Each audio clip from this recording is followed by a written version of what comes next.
Thank you. Well, our respected members of the press, we respectfully welcome you again to this brief meeting this afternoon. Today, FCTA concluded its first Exco meeting for the year 2025 and the 12th in the series under the watch and administration of the current leadership. At the end of today's meeting, as is tradition, we felt that we would interface with the press to brief you of the outcome of today's meeting. In the course of today's meeting, critical memos were presented. About 12 memos were presented in the course of today's meeting. Of the 12 memos, some of the memos were stepped down to be further recapitulated. Some others were asked to be represented, and some were asked to be withdrawn completely. Of the 12 memos that were presented, about 5 to 6 of them received Exco approval. Those memos that received approval span through the memo presented by the head of service that has to do with insurance of the FCT facilities. We have memos that has to do with further provision of critical infrastructures to continue to enhance provision of facilities in the FCT. The intro has been made.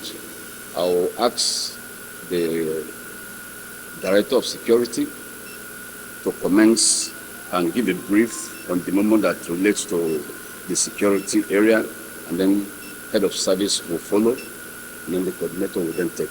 Please, Director of Service can come up.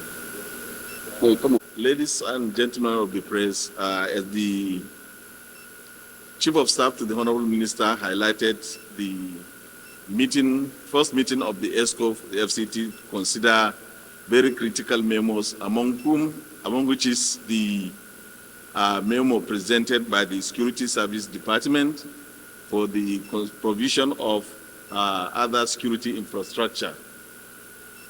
You will recall sometime September last year, the Honorable Minister directed that there is the need for taking security closer to the people by providing certain infrastructure, which includes new police divisional office in each of the area council. 2 were considered, as at that time 9 were concluded and approved. So today's memo presented the remaining 3, which make up 2 divisional headquarters in each of the 6 area council, totaling the sum of 3.648 billion. The facilities include the divisional headquarters and a 6-man staff quarters for the police operatives in Kuje Area Council, Gwagwalada Area Council, and Kwali Area Council. And this is in line with the renewed hope agenda by providing effective, efficient, and adequate security for the residents of the Federal Capital Territory. And this is equally in line with the Minister's promise during his visit to the 6th Area Council last year, assuring them of the presence of the FCT administration to provide effective security. And fulfilling this promise is the provision of security infrastructure, which includes the police divisional headquarters and police officers' quarters, to ensure that police are provided with all necessary requisite equipment to fight crime, particularly the security challenges at the area council and the hinterland. So this is a milestone in terms of providing security infrastructure by this administration, and this will not be the last, and this will continue. As you are all aware, we have made significant progress in terms of reducing crime and criminality in the FCT. The statistic is going down. and we want to maintain and we ensure that such effort is being maintained to ensure all hands are on deck to reduce the number of crime and criminality to the barest minimum. So this will assure that the security agency will be up to their responsibility equally to ensure that the effort made by this administration will not be in futility. Thank you, and God bless everybody. Good afternoon, the Chief of Staff and the members of the press, gentlemen and ladies. We have been privileged to witness another year, 2025, and as usual, as has been highlighted by the Chief of Staff and the Director of Security, this is the first meeting of the year. And today, I had a memorandum to present into the Exco, seeking the approval for the award of contract for the provision of insurance cover for the combined all-risk insurance policy for the FCTA movable and immovable assets for 12 months. It might interest you to know that the policy aims to safeguard the FCTA's assets against various risks, including damage, loss, or destruction. And this will ensure government business continuity and minimize financial losses in the event of unforeseen incident.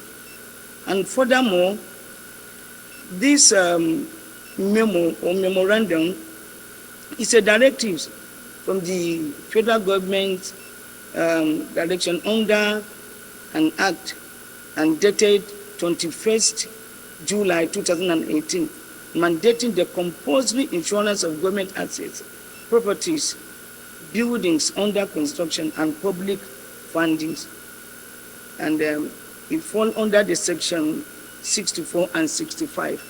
So the memorandum was presented and it was approved by the contract was approved by His Excellency, the Honorable Minister of FCT, Barrister Ezengu Nyensom Wuke.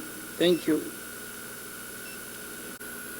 Ladies and gentlemen of the press, good afternoon.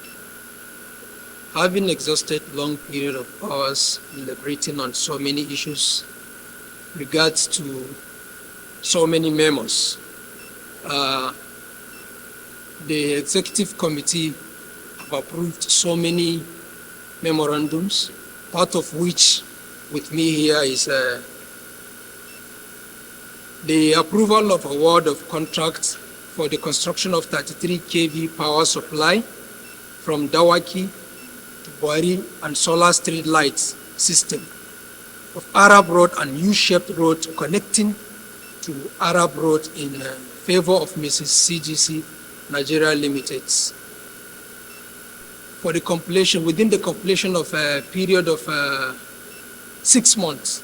And part of the purpose of this approval is to improve the security system of the satellite towns, especially in dark hours.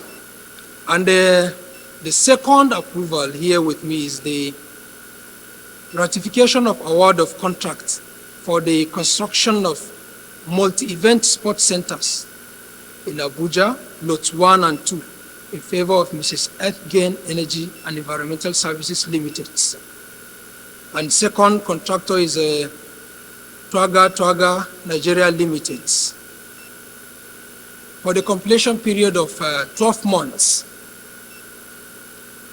And the third one is the committee also approved the award of contract for the construction of 2 magistrate courts in Asokoro and Garki districts within the Federal Capital City.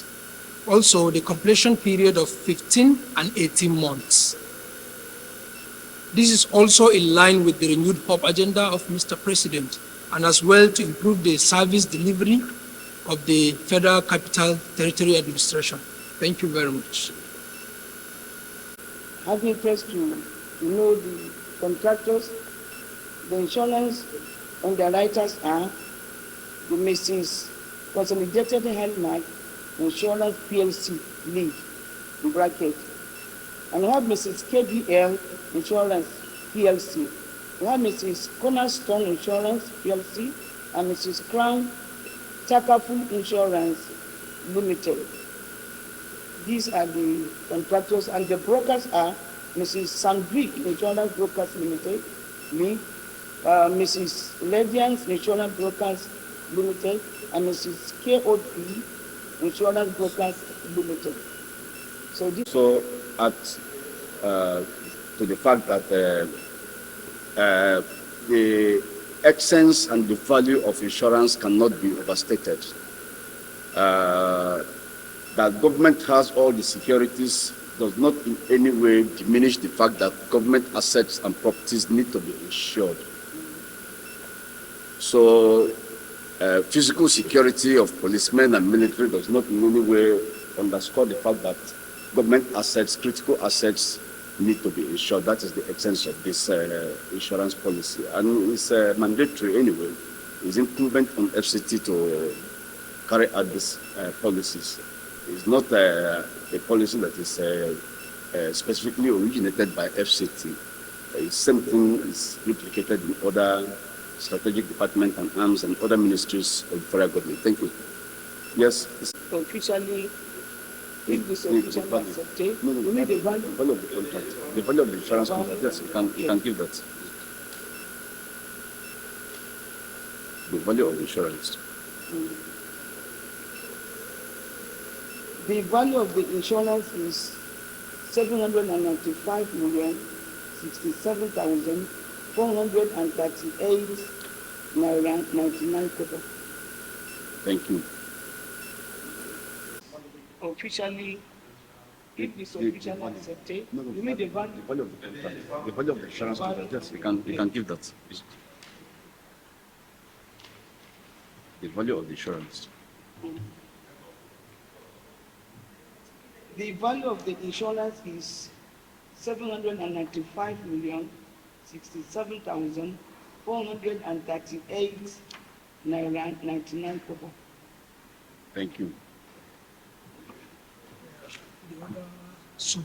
I don't have the contracts. Which of them? Which one do you have? I have that of court, magistrate court. If you have magistrate court, let's have magistrate court. Oh. Which of them? Which one again? And my own. Give your own. All right. Give your own. The contract sum for the approved of solar 33 kV power supply and solar street lights is 3.065 billion, while that of magistrate court in Asokoro and Garki districts is 7.6 billion and 6.3 billion respectively. Okay. Is there any other person again? Are we done? Well.